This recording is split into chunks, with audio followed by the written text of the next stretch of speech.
Assalamualaikum warahmatullahi wabarakatuh. Alhamdulillah, hari ini kita bertemu lagi dalam pembelajaran matematika bersama dengan Ustazah Susi. Bagaimana kabarnya hari ini anak-anak? Semoga selalu sehat ya, dan semoga selalu dalam lindungan Allah Subhanahu wa Ta'ala. Amin. Bagaimana perasaannya hari ini anak-anak? Ustazah harap anak-anak semua merasa senang dan bersemangat pagi ini. Sebelum kita mulai pembelajaran, Ustazah akan membacakan pijakan aturannya terlebih dahulu ya.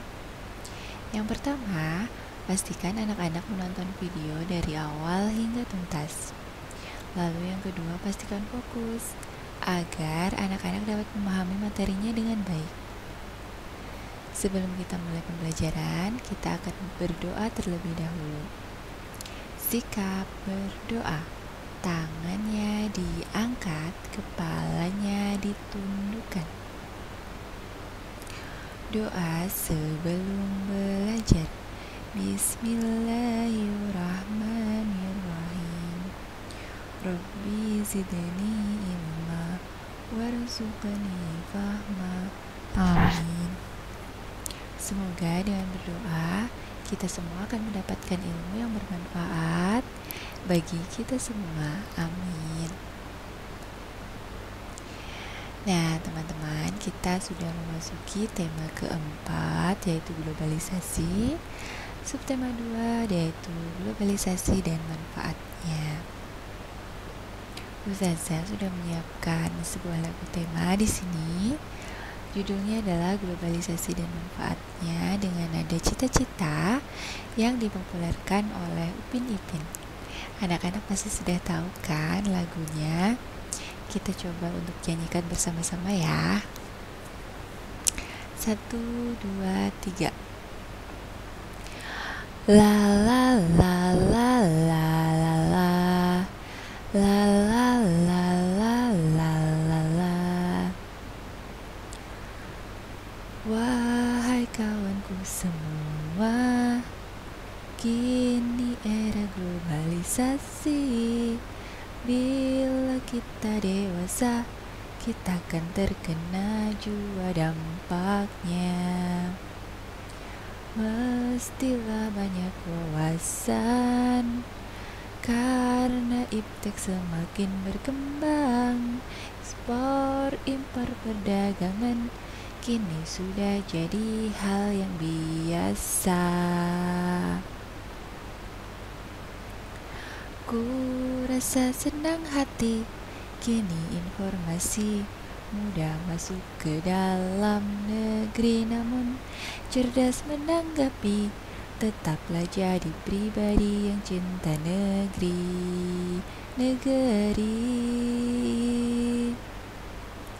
sendiri. Oke, itu dia lagu tema kita kali ini. Semoga anak-anak bisa mengikutinya di rumah ya. Sekarang kita akan masuk ke manfaat globalisasi.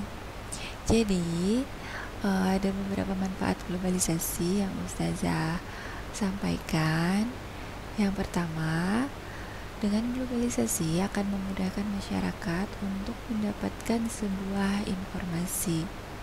Yang kedua, dengan globalisasi akan semakin majunya aktivitas ekonomi. Lalu, kebebasan masyarakat juga untuk berekspresi dan memperoleh informasi semakin besar. Globalisasi juga menjunjung hak asasi manusia bagi setiap umat manusia, dan akan semakin banyak penanaman modal asing dari satu negara ke negara lainnya. Nah, sekarang kita akan membahas tentang penyebab dan pendorong terjadinya globalisasi. Yang pertama yaitu terjadinya kerjasama internasional yang memudahkan terjadinya transaksi keuangan sebelumnya yang dilakukan oleh berbagai negara. Lalu yang kedua juga tentang sistem transportasi yang semakin maju, menyebabkan masyarakat mudah dalam bepergian ataupun mengirimkan barang meski terpisah jarak yang sangat jauh. Lalu, kegiatan ekonomi antar negara yang semakin terbuka sehingga memudahkan negara-negara di dunia. Nah, sekarang kita akan melihat beberapa contoh globalisasi yang sudah terjadi dalam kehidupan.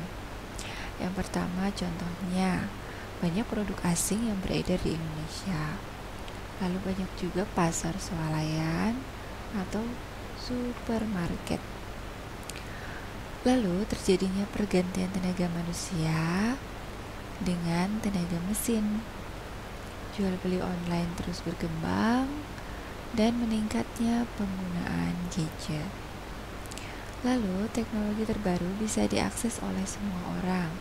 Persebaran informasi yang sangat cepat, dibentuknya perserikatan bangsa-bangsa, pemerintah lebih terbuka dan demokratis, dan masuknya ideologi-ideologi asing.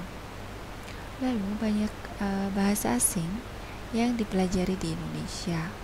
Pandangan baru terhadap etos kerja yang lebih disiplin, banyak tenaga ahli dalam dunia kerja Indonesia, dan mode busana yang terpengaruh oleh bangsa lain.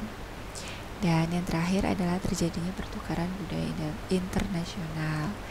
Itu tadi contoh-contoh globalisasi yang sudah kita temui di dalam kehidupan kita sehari-hari. Sekarang kita akan masuk ke materi matematika. Di sini Ustazah akan membahas tentang kubus dan balok. Apa saja yang akan kita bahas? Nah, sebelumnya kita akan melihat tujuan pembelajarannya terlebih dahulu ya. Tujuan pembelajaran kita kali ini yaitu yang pertama, memahami dan mengidentifikasi berbagai bentuk bangun ruang. Ini sudah kita pelajari minggu kemarin ya. Nah, yang kedua, tujuan pembelajarannya agar anak-anak bisa memahami dan mengukur luas permukaan bangun ruang. Lalu yang ketiga, memahami dan menghitung volume bangun ruang. Nah, untuk pekan ini kita akan membahas dua bangun ruang, yaitu kubus dan balok. Kubus yang akan kita pelajari, yang pertama tentang ciri-cirinya, yang kedua tentang jari-jarinya, yang ketiga luas permukaan, dan yang keempat tentang volumenya. Untuk balok juga sama, yang akan kita pelajari yaitu ciri-cirinya, jaring-jaring, luas permukaan, dan volumenya. Sekarang kita akan masuk ke bangun ruang yang pertama yaitu kubus. Nah, sekarang apa yang dimaksud dengan jaring-jaring kubus? Jaring-jaring kubus adalah bangun datar dari bukaan bangun ruang menurut rusuknya. Dan apabila dipotong menurut rusuk-rusuknya, kemudian tiap sisinya direntangkan, akan menghasilkan jaring-jaring kubus juga. Ya, jadi jaring-jaring kubus di sini terdiri dari 6 buah persegi yang kongruen yang saling berhubungan. Kongruen maksudnya adalah sama bentuk dan sama ukuran. 6 buah persegi yang kongruen jika disusun belum tentu merupakan jaring-jaring kubus.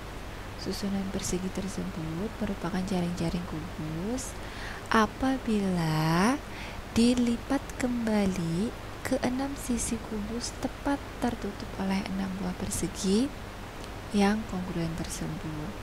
Maka kita harus benar-benar melihat dan mencermati apakah pola sebuah jaring-jaring itu benar-benar membentuk suatu jaring-jaring kubus.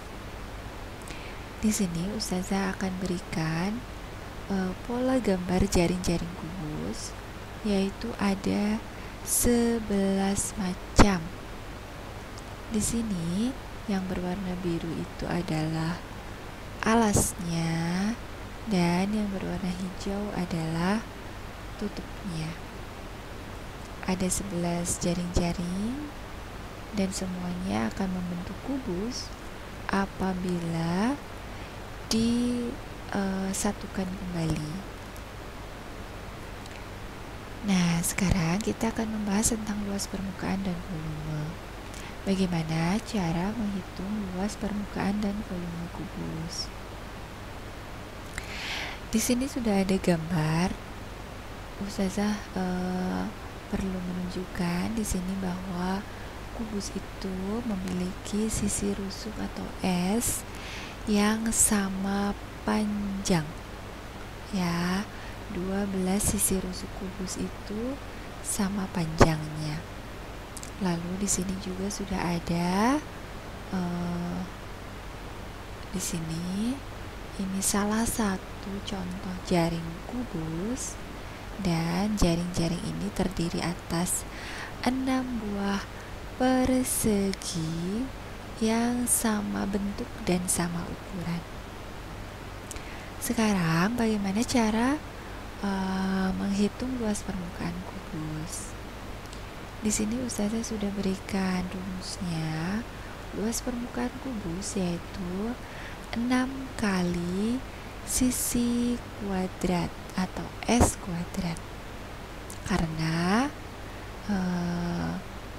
bidang atau persegi ini ada 6 buah, sehingga luas permukaan kubus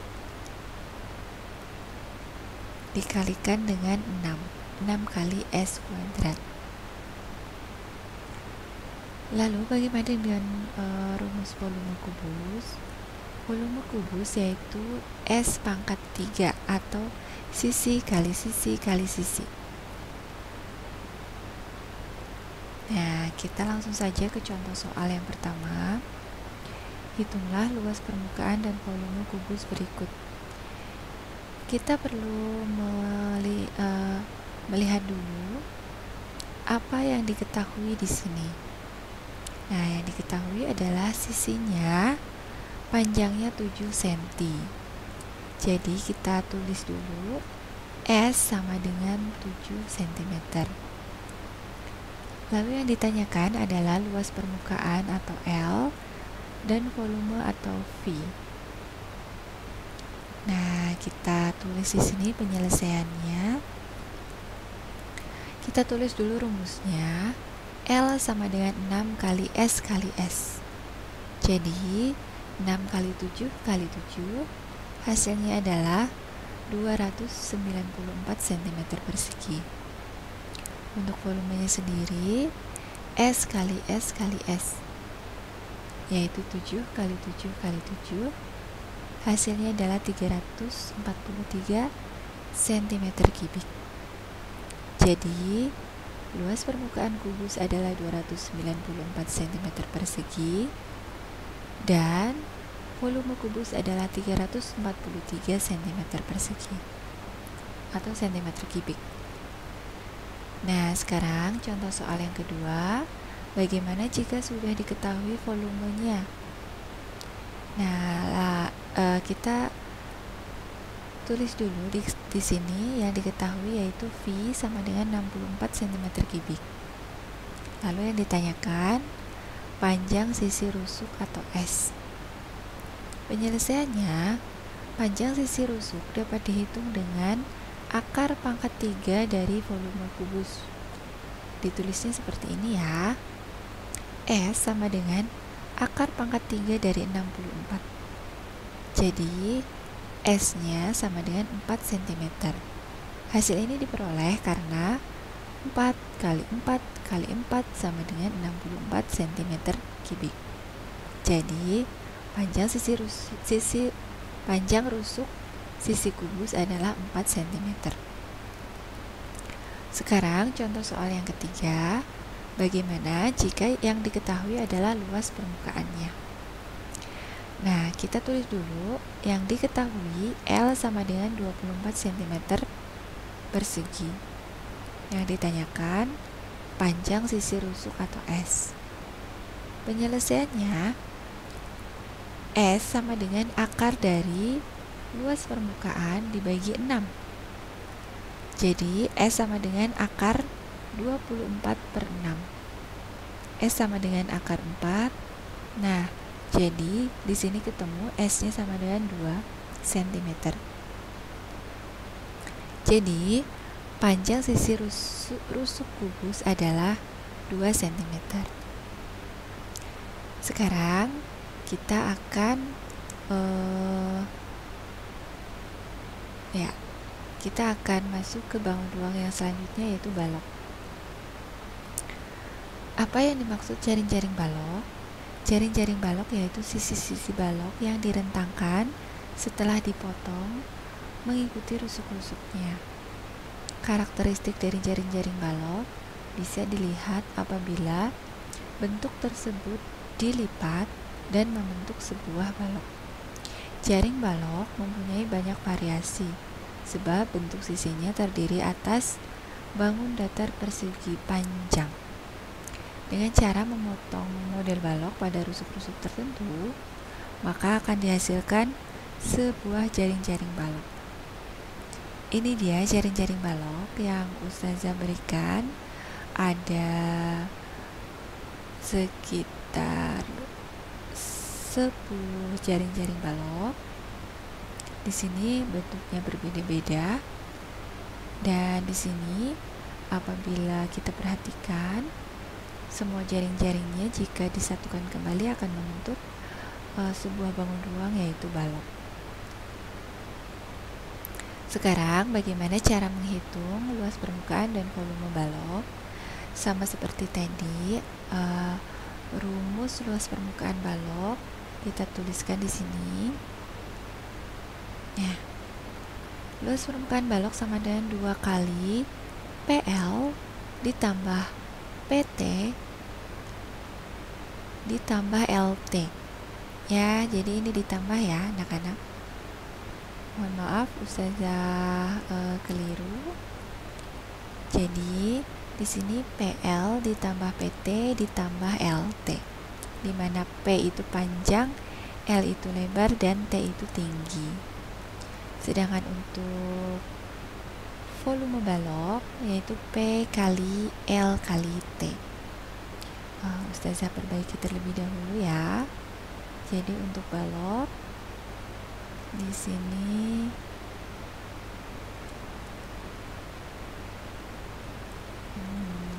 ditambah. Oke. Untuk volume balok P kali L kali T, di mana P adalah panjang, L itu adalah lebar, dan T adalah tinggi balok. Oke, kita lanjut untuk contoh soal yang pertama. Hitunglah luas permukaan dan volume balok berikut. Di sini sudah ada P-nya 6, L-nya 3, dan T-nya 4. Yang ditanya adalah V dan L. Kita selesaikan dulu yang V. V sama dengan P kali L kali T. Jadi 6 kali 3 kali 4, hasilnya adalah 72 cm3. Untuk luasnya 2 kali PL ditambah PT ditambah LT. 2 kali 6 kali 3 ditambah 6 kali 4 ditambah 3 kali 4. 2 kali 18 ditambah 24 ditambah 12. Hasilnya adalah 2 kali 54, dan hasilnya yaitu 108 cm persegi. Jadi volume balok adalah 72 cm persegi kubik, dan luas permukaan balok adalah 108 cm persegi. Untuk contoh soal nomor 2, bagaimana jika luas permukaannya diketahui dan lebarnya 2 cm, tingginya 3 cm? Kita perlu mengetahui panjang balok tersebut. Jadi penyelesaiannya di sini Ustazah sudah berikan rumusnya. P sama dengan L per 2 dikurangi L kali T per L ditambah T. 52 per 2 dikurangi 2 kali 3 dibagi 2 ditambah 3. P sama dengan 26 dikurangi 6 dibagi 5. Jadi P-nya sama dengan 20/5 sama dengan 4 cm. Jadi panjang balok yaitu 4 cm. Untuk contoh soal nomor 3, bagaimana jika diketahui volumenya? Lalu lebarnya 2 dan tingginya 2. Kita akan menyelesaikannya menggunakan rumus V balok yaitu P kali L kali T. Jadi P sama dengan V balok dibagi L kali T. 12 dibagi 2 kali 2 sama dengan 3 cm. Jadi panjang balok adalah 3 cm.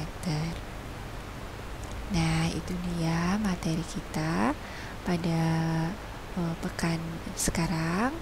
Semoga bisa dipahami oleh anak-anak, dan Ustazah mohon maaf jika ada kesalahan atau kekurangan dalam menyampaikan materi. Terima kasih atas perhatiannya. Sampai jumpa minggu depan. Assalamualaikum warahmatullahi wabarakatuh.